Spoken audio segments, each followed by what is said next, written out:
प्रदेश सरकार में मेरे वरिष्ठ सहयोगी समाज कल्याण विभाग के मंत्री श्री रमापति शास्त्री जी, प्रदेश सरकार में अल्पसंख्यक कल्याण विभाग से जुड़े हुए राज्य मंत्री श्री मोहसिन रजा जी, प्रदेश के मुख्य सचिव, हमारे सभी वरिष्ठ प्रशासनिक अधिकारीगण और मेरे साथ प्रदेश के अलग अलग जनपदों से जुड़े हुए समाज कल्याण विभाग से जुड़े हुए सभी अधिकारीगण, पिछड़ा वर्ग कल्याण, दिव्यांग जन कल्याण विभाग से जुड़े हुए सभी अधिकारीगण, सभी वर्चुअली जुड़े हुए बच्चे, मैं सबसे पहले प्रदेश के उन सभी अपने युवा साथियों को जिन्हें आज यहाँ पर स्कॉलरशिप उपलब्ध कराई जा रही है, उन्हें हृदय से बधाई देता हूँ, अपनी शुभकामनाएं देता हूँ। 12,17,631 बच्चों को आज स्कॉलरशिप दी जा रही है। जैसा कि आप जानते हैं कि अभी 2 अक्टूबर को प्रदेश सरकार ने लगभग 57 लाख बच्चों को स्कॉलरशिप की किस्त भेजी थी, लेकिन कोरोना महामारी के कारण एक बड़ी संख्या में हमारे स्कूल, कॉलेजेज या इंजीनियरिंग कॉलेजेज, पॉलिटेक्निक, ITI ऐसे थे जो प्रारंभ नहीं हो पाए थे और लेट एडमिशन के नाते संख्या हमारे पास पूरी नहीं आ पाई थी, जिसके कारण हम लोगों को स्कॉलरशिप को अलग अलग किस्त में भेजना पड़ रहा है। आज मुझे प्रसन्नता है कि 12,17,631 बच्चों की स्कॉलरशिप, जिसमें 458 करोड़ 66 लाख रुपये आज शुल्क प्रतिपूर्ति के रूप में उपलब्ध कराई जा रही है। मैं इसके लिए सभी जितने भी छात्र छात्राएं हैं जो आज स्कॉलरशिप प्राप्त कर रही हैं,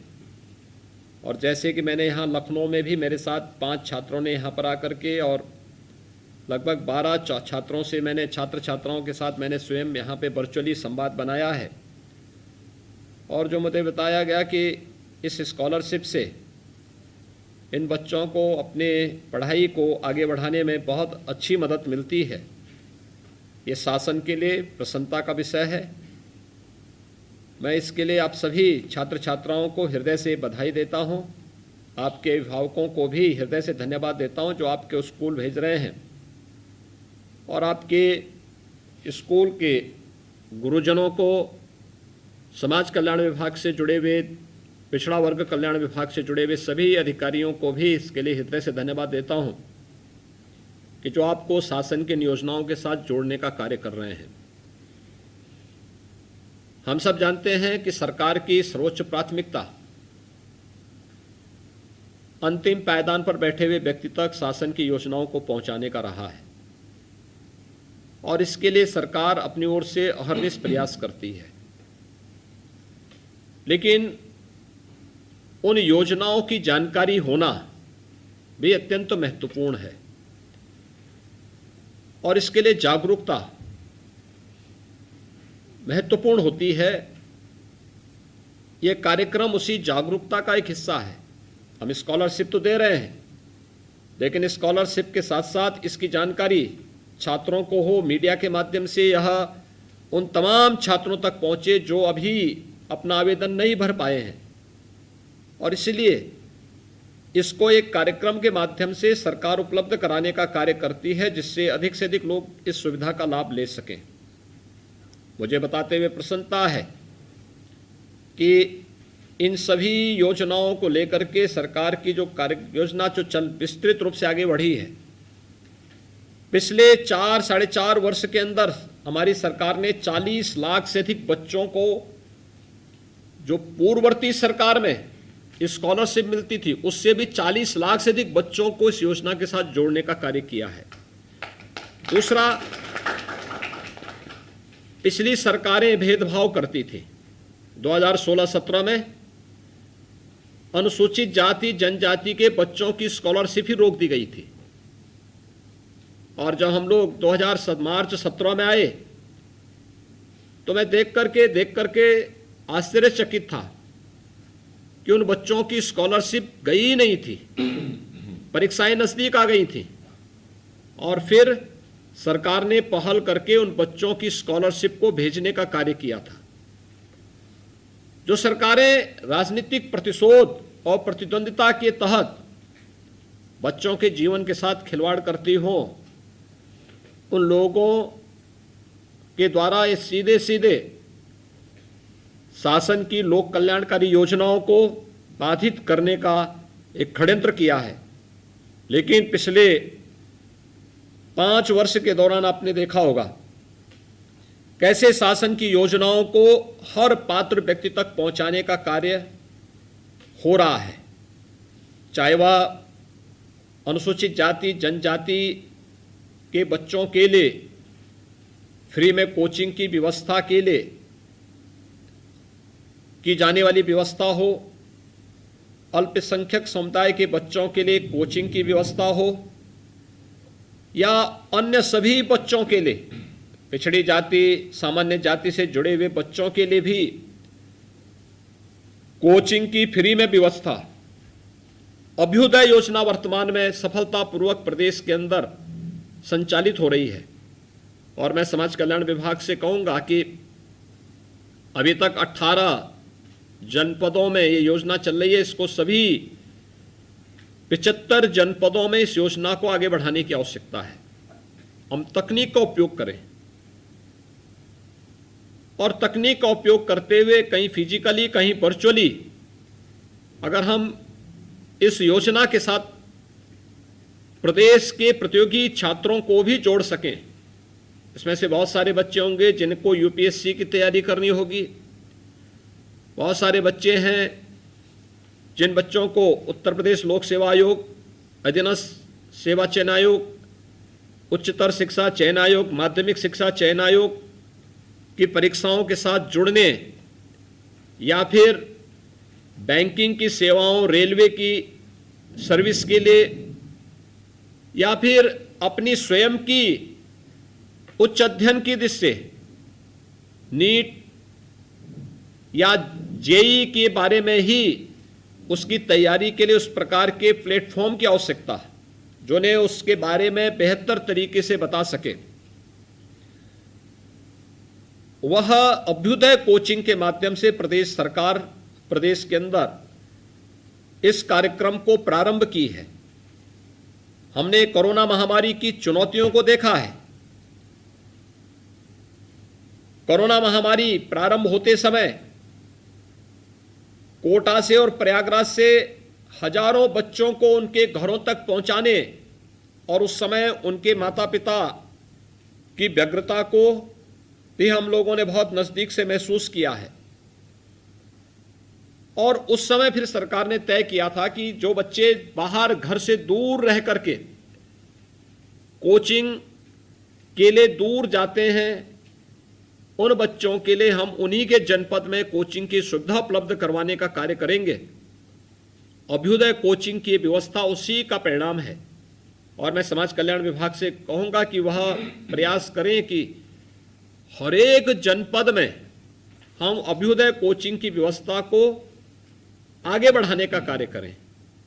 इसमें अच्छी फैकल्टी होनी चाहिए। दूसरा, उस फील्ड से जुड़े हुए विशेषज्ञों को भी रखने की आवश्यकता है। जैसे अभ्युदय कोचिंग के 18 जनपदों में संचालित केंद्रों में जो हमारे प्रशिक्षु आईएएस आते हैं या प्रशिक्षु आईपीएस होते हैं, आईएफएस होते हैं,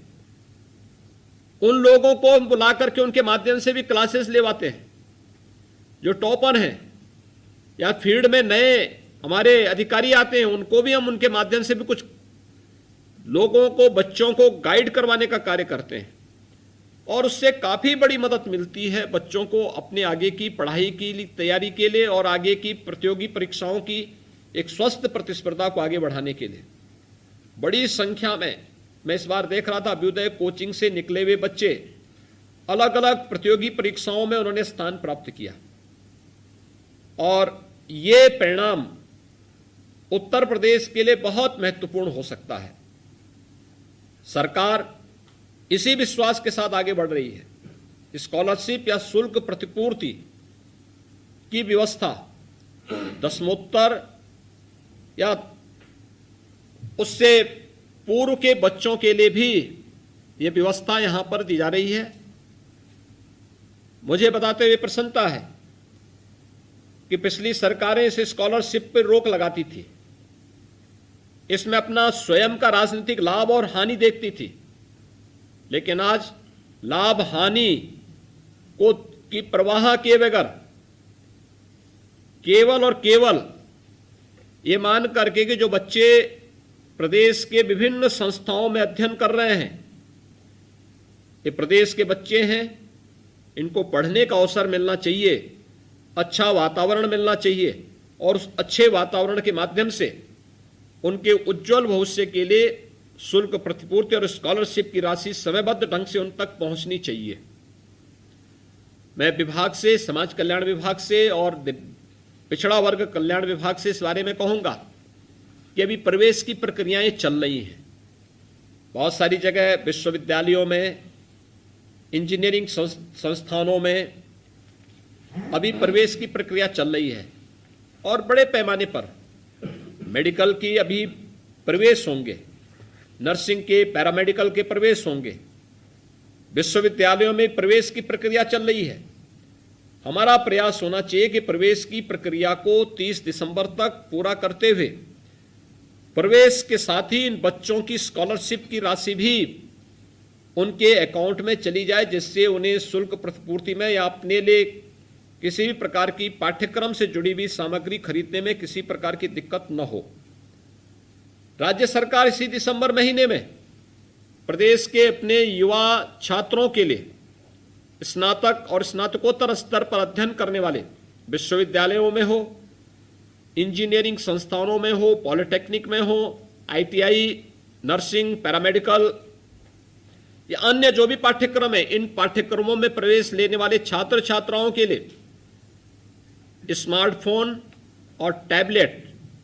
को भी वितरण करने की एक बड़ी कार्य योजना पर कार्य कर रही है। ये प्रवेश समय पर हो, समय पर उनके नाम अपलोड हो और फिर उन्हें एक निश्चित योजना के तहत हम दिसंबर से लेकर के मार्च तक उन सभी छात्रों को टैबलेट, स्मार्टफोन की सुविधा उपलब्ध करवाने में योगदान दे सके। इस पर हमें कार्य करना चाहिए और इसे हमें निरंतर आगे बढ़ाना चाहिए। जिन छात्रों के जो बच्चे बचे हुए हैं, हर हाल में हमारा प्रयास हो कि इन्हें हम फरवरी 26 जनवरी तक स्कॉलरशिप हर हाल में उनके अकाउंट में भेजने की व्यवस्था कर लें, क्योंकि वह एक बच्चे के लिए, अभी मेरा जो इंटरेक्शन हो रहा था बच्चों से, तो उससे बहुत स्पष्ट था कि स्कॉलरशिप या शुल्क प्रतिपूर्ति उन बच्चों के लिए बहुत सहायक होती है उनके अपने अध्ययन को आगे बढ़ाने में। आज के इस अवसर पर जब हम लोग इस कार्यक्रम के साथ जुड़े हुए हैं, मुझे बहुत बताते हुए प्रसन्नता है कि आज यहाँ पर 12,17,631 बच्चों को ये स्कॉलरशिप उपलब्ध करवाई जा रही है, जिसमें 6,23,246 पिछड़े वर्ग से जुड़े हुए बच्चे हैं, 3,54,088 ये सामान्य वर्ग से हैं, 1,66,291 अनुसूचित जनजाति से जुड़े हुए, 3,54,088 सामान्य वर्ग के 1,66,291 और अनुसूचित जनजाति से जुड़े हुए 2,281 और अल्पसंख्यक समुदाय से जुड़े हुए 71,725 छात्र छात्राएं शामिल हैं। यानी अब तक हम लोग लगभग 68 लाख से अधिक बच्चों के अकाउंट में इस धनराशि को उपलब्ध करवाने में हमें 68,000 से अधिक बच्चों के अकाउंट में पैसा उपलब्ध करवाने में मदद मिली है। जो बच्चे अभी बचे हैं जिनके प्रवेश नहीं हो पाए हैं, इस पर भी सभी समाज कल्याण अधिकारी और पिछड़ा वर्ग कल्याण से जुड़े हुए जिले के अधिकारी हर एक स्तर पर व्यापक सर्वे करते हुए उन सभी बच्चों के नाम अपलोड कर दिए जाने चाहिए, जिससे समय पर स्कॉलरशिप की राशि उनके अकाउंट में दी जा सके। आज के इस अवसर पर एक बार फिर से इन सभी बच्चों को जिन्हें स्कॉलरशिप की राशि जा रही है, मैं उन्हें बधाई देता हूं और विश्वास व्यक्त करता हूं कि वह शासन की मंशा के अनुरूप, अपने माँ बाप और अभिभावक की भावनाओं के अनुरूप अच्छी पढ़ाई करते हुए अच्छे अंकों में अपने पाठ्यक्रम में स्थान प्राप्त करते हुए वे अपना योगदान समाज के लिए